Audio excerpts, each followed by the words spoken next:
Insert tab हम लोग का समाप्त हो गया है। अगला हेडिंग हम लोग का डिजाइन का है। डिजाइन में फर्स्ट ऑफ ऑल थीम के रूप में डेटा देखने के लिए मिलता है। तो थीम में इस तरह से बदलाव कर सकते हैं, लेकिन अगर थीम को और बेहतर तरीके से अगर आपको समझना है तो आप वापस इंसर्ट टैब में आ जाइएगा एंड चार्ट वाला जो ऑप्शन है उसके पास जाइए और कोई भी चार्ट वहाँ से इंसर्ट कर लीजिए। चार्ट को इंसर्ट करने के बाद आप देखेंगे कि आपका चार्ट में बदलाव देखने के लिए मिलता है डिफरेंट कलर के साथ। ये आपका थीम का बदलाव है। ओरिजिनल कलर ऐसे ऑफिस का होता है, बाकी आप अपने हिसाब से जो सही लगता है वो बना के रख सकते हैं कुछ इस तरह से। अब ब्राउज फॉर थीम की अगर बात करते हैं तो यहाँ से अगर मान लेते हैं कुछ थीम अगर डाउनलोड करके रखें तो वो भी आप इंसर्ट कर सकते हैं। सेव से करंट सेव जो बनाए उसे सेव कर सकते हैं। या ये जो ऑप्शन आपको थीम का जो रिएक्ट कर रहा है ये आपको डायरेक्ट काम नहीं करने देगा। कलर वगैरह के लिए आपको ये करके देख सकते हैं। फॉन्ट वगैरह जो है वो बदलाव हो सकता है। इफेक्ट भी ज़्यादा रिएक्ट नहीं करेगा क्योंकि बैकग्राउंड का लेयर ब्लैक होना चाहिए, जो कि नहीं है। यहाँ से डिफरेंट हेडिंग देखने के लिए मिलता है जो अपने कलर को चेंजेस करता है। वापस आ जाते हैं डिज़ाइन टैब में एंड इफेक्ट वाला ऑप्शन को चेक करते हैं। अब देखिए आपका फॉर्मेट इफेक्ट काम करना शुरू कर लिया है। तो ये याद रखेंगे इफेक्ट डायरेक्ट वर्क नहीं करेगा। इफेक्ट को अगर वर्क करवाना है तो डिज़ाइन टैब में आइएगा। यहाँ से इस कलर को ध्यान में रखना है। स्टाइल 8 नंबर या अगर ऑफिस 10 पे हैं तो 42 नंबर लेयर का देखेंगे। या तो ओवरऑल बात करें कि जो भी आप यहाँ से चार्ट का स्टाइल जो दे रहे हैं उसमें कलर जो होना चाहिए वाइट छोड़ करके कोई भी कलर होना चाहिए। उसके बाद अगर वाइट छोड़ के अगर कलर रहेगा तो आप देखेंगे कि रिएक्ट आपको डायरेक्ट देखने के लिए मिलता है इस तरह से। तो ये था अपना कलर का कहानी। हम लोग कलर के लिए भी देख लिए, हम लोग फ़ॉन्ट देख लिए कि फ़ॉन्ट का रिएक्ट कैसे करवाना है। इफ़ेक्ट हम लोग समझ चुके हैं कि इफ़ेक्ट को किस तरह से इफ़ेक्ट हमें देना है। जो सही लगेगा, जो नीड है उस हिसाब से हम लोग अप्लाई करेंगे। बाकी इसे हम ख़त्म करते हैं। वापस इसे सिलेक्शन करते हैं। जो ऑप्शन अभी काम नहीं कर रहा था, अब देखिए ये भी रिएक्ट करने लगा। तो ये टेक्स्ट के रूप में काम कर रहा है, जबकि ऑफिस 10 में आपको ये फीचर देखने के लिए नहीं मिलेगा। यहाँ आपको थीम दो तरीके से देखने के लिए मिला है, कर सकते हैं आप। एक तो आपको चार्ट के रूप में रिएक्ट करवाया और दूसरा जो है आपके पास अगर कोई पैराग्राफ है यानी टेक्स्ट के रूप में भी आप इसे रिएक्ट करवा सकते हैं। बाकी यहाँ तक ओवरऑल देखा हुआ डाटा था। पैराग्राफ स्पेसिंग में उसी का ऑप्शन है कि कैसा रखना है, तो आप बारी बारी देख सकते हैं। अगला हेडिंग आ रहा है वाटर मार्क का, तो आप वाटर मार्क दे सकते हैं। कस्टम वाटर मार्क में जाइए। वाटर मार्क हमारा ओपन हो गया। जैसे पिक्चर वाटर मार्क, हम दो तरीके से वाटर मार्क को रिएक्ट करवा सकते हैं। या तो इंसर्ट कर सकते हैं सेलेक्ट पिक्चर से, यानी पिक्चर का वाटर मार्क हम लोग लगाएंगे। यहाँ से फ्रॉम फाइल इस पॉइंट पे जाइए। जो भी आपका फाइल जहाँ भी है, तो मान लेते हैं हमारा एक लोगो रखा हुआ है डेस्कटॉप पे अपना SSCIT का, एंड यहाँ से इस वॉश आउट का मार्क हटा देते हैं तो फ़ोटो जो आपके पास आता है वो आपको ज़्यादा बेहतर देखने के लिए मिलता है। कंट्रोल F2 करके देखिए, ये रहा आपका प्रीव्यू। लेकिन अगर हम लोग मान लेते हैं कि वाटर मार्क में आने के बाद कस्टम वाटर मार्क जब हम इंसर्ट करते हैं और इस मार्क पे डाटा लगा देते हैं यानी मार्क लगा देते हैं एंड अप्लाई करते हैं, उसके बाद आप देखेंगे कि आपका जो वाटर मार्क है पिक्चर का वो बहुत कम दिख रहा है। कंट्रोल F2 कीजिएगा तब भी बहुत कम ही दिखेगा। पहले जितना लाइट दे रहा था उतना लाइट आप शो नहीं करता है। तो वाटर मार्क में दो तरीके का विकल्प था पिक्चर के रूप में। आप कहते हैं पिक्चर नहीं चाहिए, हमें टेक्स्ट चाहिए, हमें लिखना है कुछ नाम वगैरह। मान लेते हैं हम यहाँ पर टाइप कर देते हैं श्री साईं कंप्यूटर। यहाँ से कलर जो लगाना है कलर चूज कर लेते हैं। डायगोनल को रखेंगे, उससे क्या होगा ना, ये फॉर्मेट जो है कॉर्नर पॉइंट से देखने के लिए मिलेगा। आप कंट्रोल F2 करके देखिए इस तरह से। तो ये था अपना वाटरमार्क का कहानी। पेज कलर, पेज में कलर फिल कर सकते हैं, जैसा कलर चाहें वैसा कलर आप इंसर्ट कर सकते हैं जो नीड है आपको। डिफरेंट कलर के लिए यूज किया जाएगा। पेज बॉर्डर से बॉर्डर इंसर्ट कर सकते हैं। बॉर्डर को कैसा बॉर्डर देना है, यहाँ से बॉर्डर सेलेक्ट कर लेंगे। कलर कैसा रखना है वो कलर रख लेंगे यहाँ से। ओके, आपके पास बॉर्डर भी देखने के लिए मिलेगा। पेज कलर नहीं रखना है, वापस आके क्या करेंगे, नो कलर कर देंगे। अगर नहीं रखना है तब वाटरमार्क नहीं रखना है तो वाटरमार्क को भी हम चाहेंगे तो हटा सकते हैं पेज बॉर्डर में एज अ बॉर्डर। अब पेज बॉर्डर में कुछ और डिफरेंट करना है तो यहाँ से फुल पत्ती वाला फॉर्मेट देख सकते हैं। इसमें और भी ऑप्शन देखने के लिए मिलेगा बहुत सारे। इस तरह से बॉक्स के लिए काम कर सकते हैं। पेज बॉर्डर नहीं रखना है तो वापस आप इस पॉइंट पे मार्क हटा दीजिए। ये था बॉर्डर का कहानी। शेडिंग उसी का पार्ट है जो कि शेडिंग के रूप में काम करता है। इस तरह से जो अपने पास डेटा था उसमें कलर इंसर्ट करने के लिए डिज़ाइन अपना समाप्त हो गया। अगला हेडिंग जो अपने पास आ रहा है वो लेआउट के रूप में आएगा। लेआउट में काम क्या होगा, तो हेडिंग है first of all margin area. Margin को समझने के लिए हमें फिर से ज़रूरत पड़ेगा किसका, तो चार्ट का। तो इंसर्ट में आते हैं, चार्ट को इंसर्ट कर लेते हैं। चार्ट जब इंसर्ट होता है तो यहाँ पास हेडिंग है अपने पास लेआउट का फॉर्मेट में।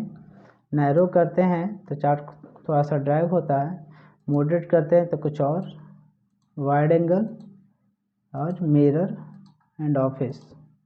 इस तरह से ऑप्शन रिएक्ट करवाने के लिए यूज किया जाता था डिफरेंट बॉक्सेस के थ्रू। आपको कहाँ रखना है उसके बारे में ये क्या करेगा, रिएक्ट करके आपको बता देगा। ऐसा करते हैं, बॉर्डर का काम ख़त्म हो गया है, बॉर्डर हटा देते हैं। वाटरमार्क का भी काम ख़त्म हो गया है, तो कस्टम वाटरमार्क में जो डाटा लगाए थे उसे रिमूव वाटरमार्क के थ्रू हटा दीजिए। अगर आपको लगता है कि वाटरमार्क हमें लेके चलना है तो वाटरमार्क अभी रहने दीजिए आप। अगला हेडिंग लेआउट में था जिसमें हम बात की मार्जिन एरिया के लिए कि अगर मान लेते हैं हमारे पास एक पैसेज है, इस पैसेज को सिलेक्शन किए तो उसी का एंगल को चेंजेस करने के लिए यह रिएक्ट करता है। ये पेज जितना छोटा रहेगा समझना उतना आसान हो जाता है। जैसे नॉर्मल किए तो रिएक्ट थोड़ा सा बड़ा, मिरर में कुछ इस तरह से अलग अलग वेरिएशन के लिए होता है। ओरिएंटेशन पोर्ट्रेट और लैंडस्केप। लैंडस्केप में चौड़ाई ज़्यादा लंबाई कम, पोर्ट्रेट में लंबाई ज़्यादा चौड़ाई कम। पोर्ट्रेट मोड में नॉर्मल काम होता है, नोटिस वगैरह करें, लैंडस्केप का यूज होता है। हेडिंग है अगला आपका साइज का। साइज में आपको करना क्या है, लेटर का फॉर्मेट मिलता है जो कि आप बाय डिफ़ॉल्ट हम लोग काम करते रहते हैं।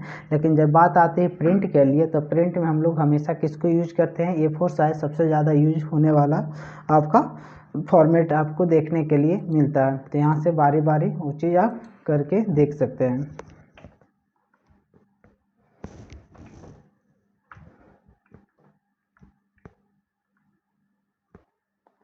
अगला हेडिंग आपके सामने आता है साइज के बाद कॉलम का। कॉलम 1 कॉलम, एक पेज भी एक ही बार लिख सकते हैं, एक लाइन ही लिख सकते हैं। 2 करेंगे तो 2 लाइनों में लिख सकते हैं कुछ इस तरह से। 3 करेंगे तो 3 लाइन में लिख सकते हैं। और लेफ्ट कीजिएगा तो राइट का डाटा ज़्यादा लेफ्ट का कम, और राइट कीजिएगा तो लेफ्ट का ज़्यादा राइट का कम। यानी जो भी ऑप्शन लगा रहे हैं उसका अपोजिट ही काम करने वाला है लेफ्ट राइट में। ऐसे 1 करके रखना है। अब आते हैं ब्रेक के लिए। तो ब्रेक में मान लेते हैं कर्सर का पॉइंट यहाँ रखे हैं,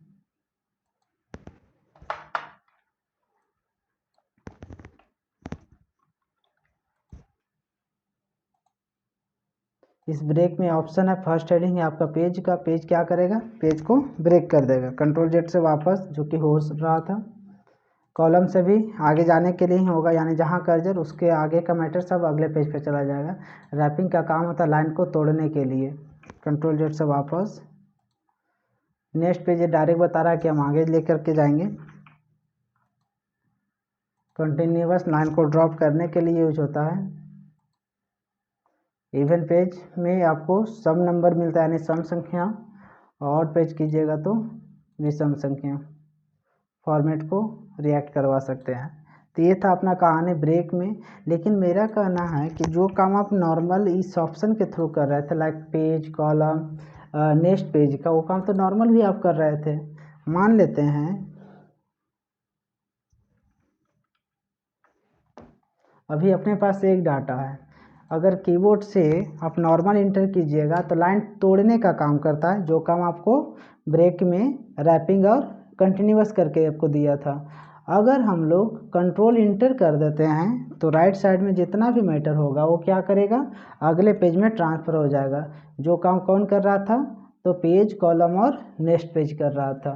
तो ये था ये दोनों फॉर्मेट का कहानी। अगला हेडिंग आपके सामने आ रहा है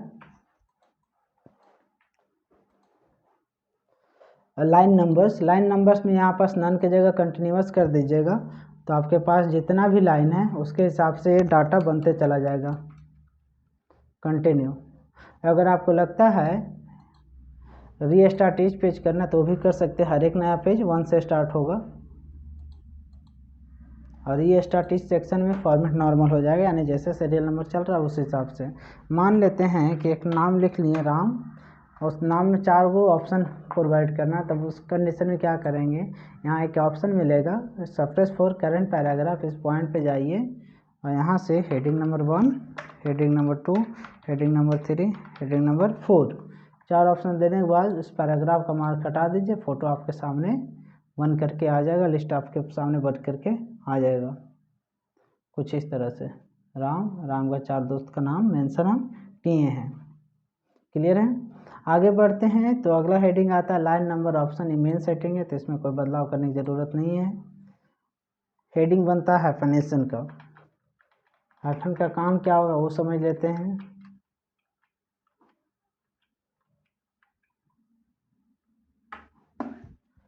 इसी के आगे अगला हेडिंग है हाइफनेशन का, जिसमें ऑटोमेटिक अगर करते हैं तो जहाँ जहाँ नीड होगा वो खुद से अप्लाई कर लेगा।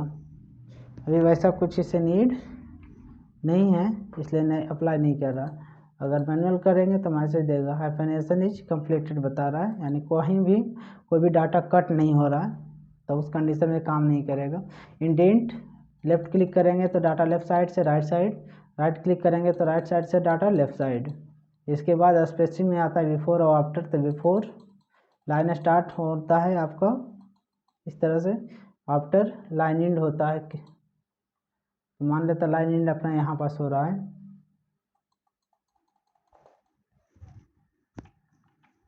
लाइन एंड होने के बाद का स्पेस कितना देना है उसके बारे में आप ऐड कर सकते, देखिए।